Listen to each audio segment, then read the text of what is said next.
professional model. What are you doing? I'm posing like a model. The thing about Fashion Week is everywhere you turn, there's a hot model. And then you look at your Facebook picture and you say, damn.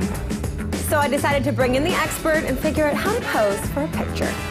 So this is Kelleth. She is a model, obviously. And I'm assuming you know how to pose for pictures. Yep. Yeah, see, I don't know what to do. I always stand right to the camera, you know, like it's square my entire, and then I look disgustingly huge.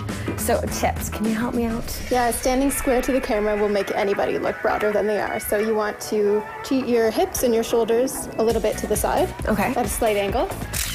Putting one foot slightly in front of the other and placing the bulk of your weight on your back leg. Okay. And maybe you could put a hand on your hip.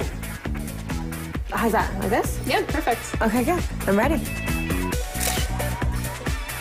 Paris Hilton always says to throw your chin out there when they're taking a picture of you. Is there any merit to that? I think so. I would definitely agree with that. I think pulling your head slightly forward could minimize the possibility of a double chin, which anyone could have at the wrong angle if you're pressing your face against your body.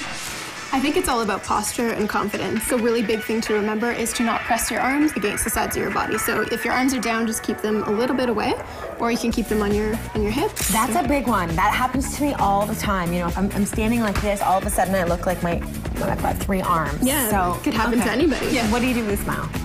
I think that the number one thing for a smile is that a fixed smile always looks like a fixed smile. So something to help that could be to look away from the camera and at the last minute look back and crack your smile then so it looks a little bit more spontaneous. Now that I know how to take a picture, it's time we take one of ourselves.